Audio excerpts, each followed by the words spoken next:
ढूंढूत वंदना मेरी अनक बार, सर्व कला समरथ डोलन तेरा को प्रभु, नानक दे कर हाथ।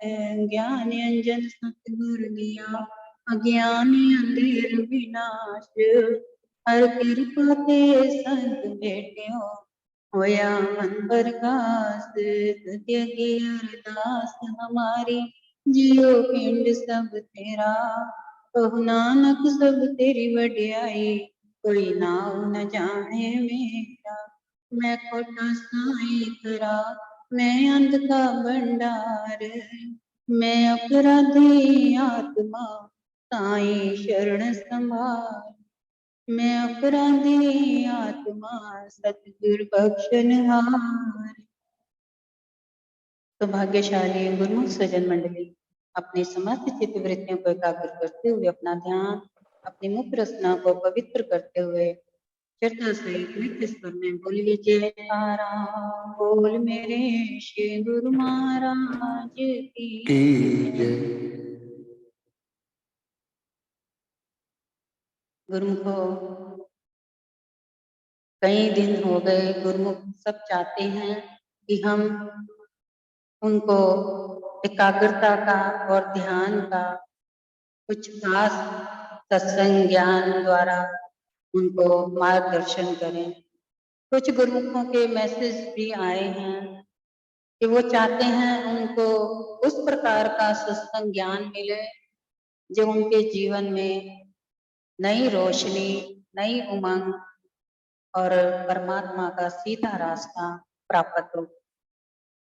तो आज सत्संग उस परमात्मा से ऐसा सत्संग ज्ञान आपके लिए आया है जो आप सुने, समझें, अमल में लाएं तो आपके जीवन में नई रोशनी और सीधा परमात्मा से डायरेक्ट संबंध बन सकता है।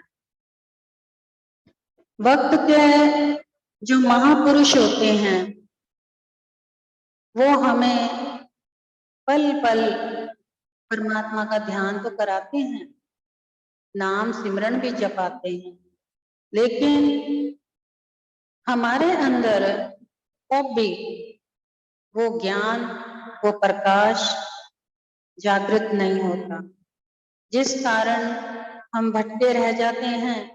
और कारण इसका क्या है कि हम उतनी कमाई ही नहीं करते नाम की जिससे कि हम अंदर की गहराइयों में उतर सके। अब देखा जाए तो हमारे अंदर नाम सिमरन पूर्ण सतगुरु ने तो डाल दिया। नाम सिमरन डालने का मतलब यानी कि एक दवाई हमारे अंदर, औषधि जो है वो तो भर दी।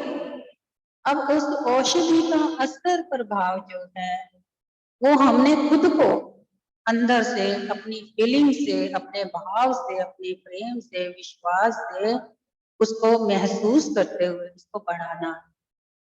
उसको अगर हम उस भाव और उस प्रेम से बढ़ाएंगे तो उसका धीरे धीरे असर जो है हमारे अंदर आना आरंभ हो जाएगा। जब उसका असर होगा तो हमारी सुर्त भी धीरे धीरे एकाग्र होगी। नाम ये नहीं है कि हम मुख से बोलते हुए और बाहरी दुनिया को देखते हुए जपते रहें और सोचें कि हमें इसका असर हो रहा है, ये नहीं हो सकता। जिस प्रकार से एक पति पत्नी के साथ बैठा है और पत्नी जो है बाहर इधर उधर पति पति कर रही है, तो क्या उसको पति की प्राप्ति हो सकती है? क्योंकि पति तो उसके अंदर बैठा है, उसके घर के अंदर है, और वो घर से बाहर निकलकर इधर उधर डोल रही है और लोगों को दिखा रही है क्या कि मैं एक पतिव्रता हूँ, मैं अपने पति की तलाश कर रही हूँ, या अपने पति से प्रेम करती हूँ, या अपने पति के बिना रह नहीं सकती। इसी प्रकार से हम लोग नाम ले करके बाहरी दुनिया में दिखावे में बहुत जपते हैं, बहुत दिखाते हैं, शोर शराबा भी करते हैं, लेकिन हम अंदर का जो बैठा हुआ हमारा पति परमेश्वर है, उसकी तरफ हमारा ध्यान नहीं जाता। हमारा ध्यान केवल बाहरी की दुनिया में जाता है। अब जब तक से नाम का असर हमारे अंदर नहीं होगा, अंदर ध्यान नहीं प्रकट होगा, तब तक हमें वो महसूस भी नहीं होगा। उसका कारण यही है कि हमारा जो मन है वो अभी दर्पण बन करके उजागर नहीं हुआ। उसके ऊपर कई जन्मों की मैल जमी है, कई जन्मों का पर्दा पड़ा है। उस पर्दे को हटाने के लिए, उस मैल को हटाने के लिए हमें नाम अंदर ही अंदर की अपनी ध्यान के अंदर बसाते हुए उसको जपना होगा। नाम की जितनी अंदर हम रगड़ करेंगे, जितना ध्यान गहराई में ले जाएंगे, उतने हम उजागर होते जाएंगे। और उस उजागर का एक निशानी ये है कि उतना उजागर पंक्ति जो है हमारे चेहरे पर नजर आए। जितना गहराई में जाएंगे उतना ही हमारे मस्तक पर वो उजाला नजर आएगा। इसके ऊपर एक छोटा सा, आपने कभी कोई एक सुना भी होगा, बहुत पुराना एक गाना भी है। तोरा मन दर्पण कहलाए, तोरा मन दर्पण कहलाए, भले बुरे सारे कर्मों को देखे और दिखाए, तोरा मन दर्पण कहलाए, तोरा मन दर्पण कहलाए, मन ही देवता मन ही ईश्वर, मन से बड़ा ना कोई, मन ही देवता मन ही ईश्वर, मन से बड़ा ना कोई, मन उजियारा जग फैले, जग उजियारा हो, इस उजले दर्पण में प्राणी धूल न जमने पाए, पूरा मन दर्पण कहलाए, पूरा मन दर्पण कहलाए। सुख की कलियां दुख के कांटे, दुख के कांटे मन सबका यादा, सुख की कलियां दुख के कांटे मन सबका यादा, मन से कोई बात छुपे ना, मन के नेक हजार,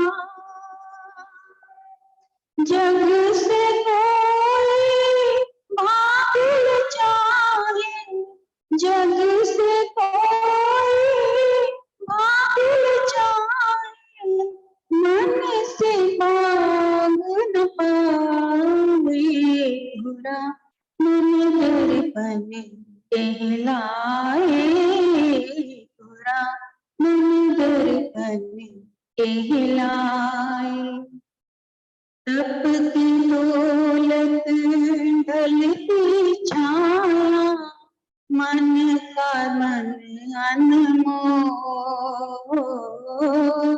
तप की दौलत ढलती छाया, मन का धन अनमोल,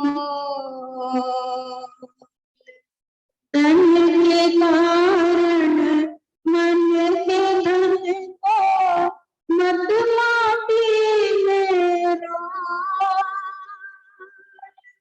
मन की कदर भुलाने वाले, मन की कदर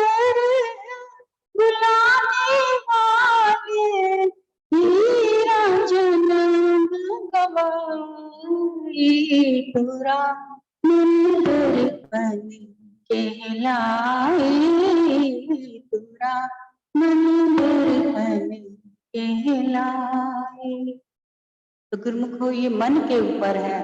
अगर हम अपने मन को बहुत ही सुंदर पवित्र विचारों से भर दें और मन के अपने द्वारा उस इष्ट देव मालिक का ध्यान करें, केवल केवल हमारे मन में भले ही हम संसार को बसाए बैठे, संसार का हम बाहरी रूप में ध्यान रखें और मन के अंदर केवल एक का ही ध्यान रखें और उसका ध्यान करेंगे जिस रूप में हम चाहें अपने मन को, जिस जिस परमात्मा के रूप हमें अच्छे लगते हैं, यानी कि जैसे श्री कृष्ण भगवान का रूप है, श्री राम भगवान का रूप है, या शिव जी का रूप है, हनुमान जी का रूप है, किसी का भी रूप, जो रूप आपको पसंद है, अपने सतगुरु इष्ट देव मालिक का रूप पसंद है, या आप जिसका भी रूप अपने मन भाव में रखना चाहते हैं, जिसको पसंद करते हैं,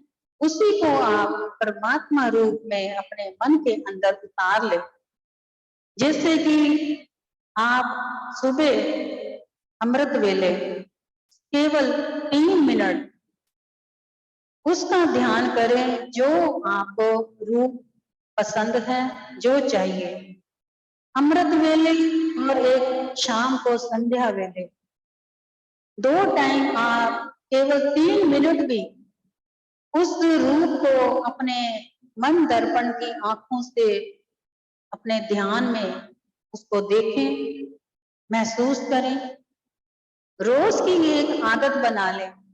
जब ये आदत आपकी पक्की हो जाएगी तो धीरे धीरे क्या होगा कि आप अपने शरीर को, अपने अंगों को, अपने स्वयं को, अपने स्वयं स्वरूप को उसी रूप में देखने की कोशिश करें।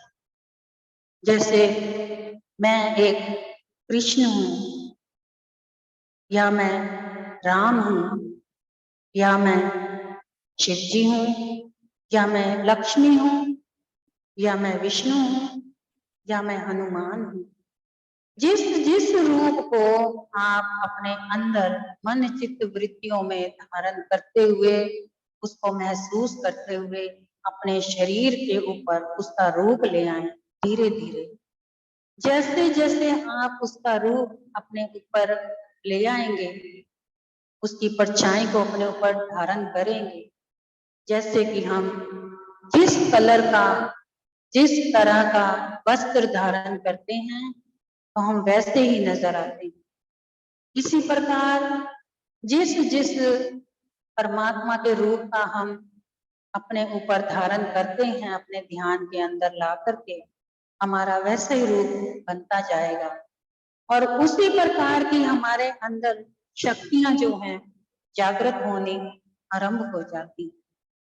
और जब हम सोचते हैं कि हम भोग लगाएं, तो जब हमने अपने आप को ही, स्वयं को ही उसका रूप बना लिया, तो जिस वक्त हम कोई भी कर्म कर रहे हैं, चाहे हम खाना खा रहे हैं, चाहे जल पी रहे हैं, चाहे किसी से बात कर रहे हैं, चाहे किसी से कैसा भी व्यवहार कर रहे हैं, या किसी से प्यार कर रहे हैं, या किसी से नफरत कर रहे हैं, या लड़ाई कर रहे हैं, तो हर बात में हमें केवल वो रूप ही हमारे सामने प्रत्यक्ष होता हुआ नजर आएगा।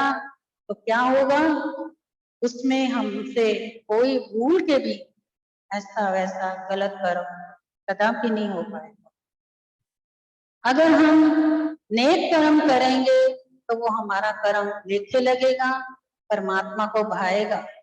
और जब हम बुरा कर्म करेंगे तो हमारे अंदर ये विचार आएगा कि हम बुरा कर्म क्यों करें, क्यों? क्योंकि हम स्वयं परमात्मा का रूप हैं, हमें ऐसा कर्म करते शोभा नहीं देता। तो इसलिए हम बुरे कर्मों से भी बच जाएंगे, किसी का बुरा सोचने से भी बच जाएंगे। और अगर हम नेक कर्म करेंगे तो परमात्मा की नजर में हम उसके एक नेक ईमानदार बच्चे कहलाएंगे, जिससे कि वो क्या करता है, जो बच्चा ईमानदार होता है, नेक होता है, विचार शुद्ध रखता है, पवित्र रखता है, तो उसके अंदर परमात्मा अपनी सर्व शक्ति की दौलत भरपूर भर देता है। और जब सर्व शक्ति की दौलत परमात्मा ने हमारे जैसे शरीर में भरपूर भर दी, तो वो किस कारण भरी? जैसे जिसका हमने रूप धारण करा, उसी की शक्ति हमारे अंदर प्रवेश करेगी और उस शक्ति के अकॉर्डिंग हम उस शक्ति का उपयोग करते हुए अपने जीवन को आराम से, साधारण से इस तपती धूप की दुनिया में, यानी कि दुखों की भरी दुनिया में अपने आप को सरल बनाकर के जीवन जी सकते हैं। हमें जितने मर्जी दुख सताएं, परेशानियां आए, जितने मर्जी कष्ट हो, कोई हमें सताए या कोई हमें नजर लगाए, कुछ भी हमारा बुरा करना चाहे, वो हमारे ऊपर असर कभी नहीं कर सकेगा। क्यों? क्योंकि हमने पहले से ही अपने ऊपर सुरक्षा कवच यानी परमात्मा के रूप का कवच अपने ऊपर धारण कर लिया। आपने कई ऐसे जैसे सीरियल आते हैं टीवी पर, जैसे महाभारत, रामायण, श्री कृष्ण लीला, आपने उन सब में देखा होगा कि जब उनके कोई युद्ध छिड़ते हैं, तो जो शक्तिशाली सर्वशक्तिमान होता है, उसके ऊपर भले ही जितने मर्जी तीरों का वार हो जाए, कैसे भी शक्तिशाली तीरों का वार हो, उसके ऊपर वो असर ही नहीं करते। क्यों? क्योंकि उसके ऊपर सर्वशक्ति परम पिता परमात्मा का सुरक्षा कवच डला हुआ होता है।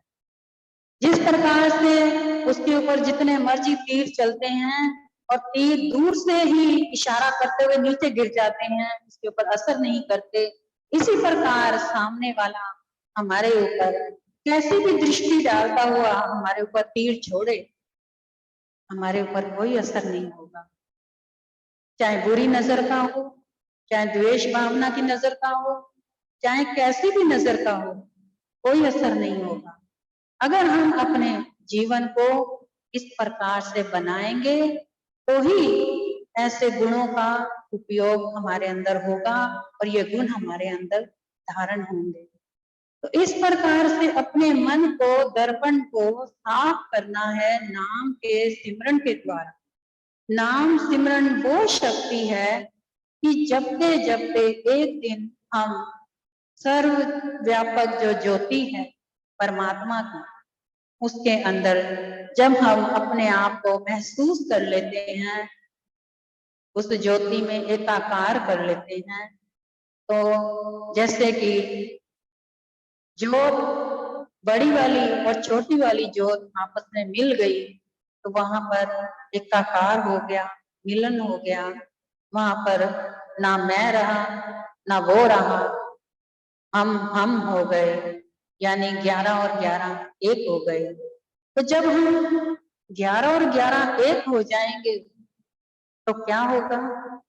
हमारे अंदर अपना आप जो है वो मिट जाएगा। हमें यह महसूस होगा कि अब ये शरीर नहीं है, ना मैं हूं, ये केवल परम पिता परमात्मा स्वयं है। और जहां वो स्वयं जागृत हो गया, तो वहां क्या होगा कि हमारे साथ जो भी जुड़ेंगे, जितने भी जो जुड़ेंगे, उठेंगे, बैठेंगे, खाएंगे, पिएंगे, उनको भी हमारी पॉजिटिव वाइब्रेशन जाएगी, तो उनका भी भला होगा और उनको भी लाभ प्राप्त होगा। क्यों? क्योंकि हमारे अंदर वो पवित्र विचार, पवित्र ज्योति और पवित्रता वो वाली आ चुकी होती है, जो पूरे संसार में हर किसी के पास असंभव है, किसी को नहीं प्राप्त हो सकती। तो सत्संग वो होना चाहिए कि जो एक ही सत्संग एक ही बार में सुन करके जीवन भर के लिए आंखें खुल जाएं, मन दर्पण हमारा जागृत हो जाए, मन की धूल दूर हो जाए और मन दर्पण में हम अपने आप को देख करके उसके साथ एकाकार हो जाए। सत्संग वो होना चाहिए जो परमात्मा से जोड़ दे। सत्संग वो होना चाहिए जो हमें हमारा आपका आप मिटा करके केवल परमात्मा ही परमात्मा दृष्टि भर में नजर आए, और हम जो कुछ भी खाएं हमें ऐसे महसूस हो कि हम नहीं खा रहे, वो खा रहा है। अगर हम कुछ बोले तो यह महसूस हो कि मैं नहीं बोल रही, वो बोल रहा है। अगर किसी ने कोई बुरा भला कहा है तो हमारे अंदर उसके प्रति द्वेष भावना ना आकर के ये आए कि ये अभी बच्चा है, नादान है, ना समझ है, इसलिए इसको माफ कर दिया जाए। जैसे परमात्मा अपने बच्चों की 1000 गलतियों को भी क्षमा कर देता है। जब हम उसके साथ मिलकर एक हो गए तो हमें भी उसी प्रकार हमारे साथ कोई कैसा भी व्यवहार करे, हमें उसे माफ कर देना चाहिए, बख्श देना चाहिए। और इसी प्रकार हमने अपने आप का जीवन जो है धारण करते हुए अपने जीवन के लक्ष्य को प्राप्त करना है, और परमात्मा के नाम को सच्चे हृदय में, सच्चे भाव से, विश्वास से, प्रेम से, श्रद्धा से नाम सिमरते सिमरते उसके साथ मिल करके एक होते हुए जीवन को व्यतीत करना है। यही हमारा जीवन का लक्ष्य है, यही जीवन का सार है। बोलो जयकारा बोल मेरे श्री गुरु महाराज की जय।